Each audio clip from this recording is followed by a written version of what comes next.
আল্লামা মামুনুল হক দামাত বারাকাতুহুম আমার উপর আস্থা রেখেছেন। আমার উপর আস্থা রেখে তিনি আমাকে এই দায়িত্ব পালন করার সুযোগ দিয়েছেন। ভাই, আমরা ক্ষমতার জন্যে আমরা জাতীয় সংসদে যাই নাই। এরকম ক্ষমতা তো আমাদের পূর্বপুরুষের ছিল। আমরা এরকম ক্ষমতার মসনদে বসার জন্য জাতীয় সংসদে যাইনি। আমরা এদেশের মানুষের কণ্ঠ হয়ে কথা বলার জন্য জাতীয় সংসদে গিয়েছি।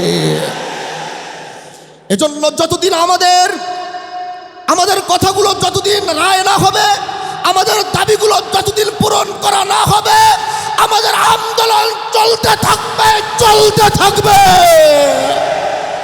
প্রিয় ভাইরা আমার, এদেশের মানুষ 70% মানুষ গণভোটের পক্ষে রায় দিয়েছে। 70% মানুষ জুলাইয়ের পক্ষে রায় দিয়েছে। এজন্য এদেশের জনগণের ম্যান্ডেটের বাইরে গিয়ে অন্য কিছু করার কোনো সুযোগ কারো হবে না।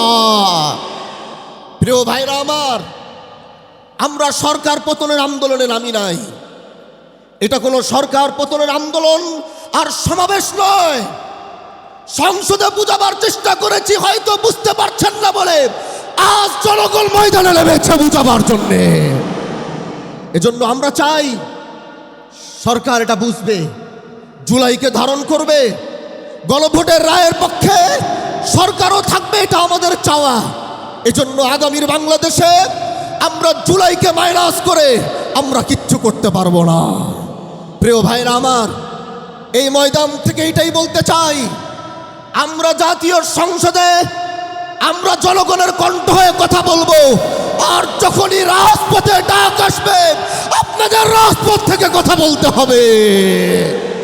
আল্লাহ পাক আমাদেরকে কবুল করুক। নাসরুম মিনাল্লাহি ওয়া ফাতহুন করিব ওয়া বাশশিরিল মুমিনিন। আসসালামু আলাইকুম ওয়া রাহমাতুল্লাহি ওয়া বারাকাতুহু।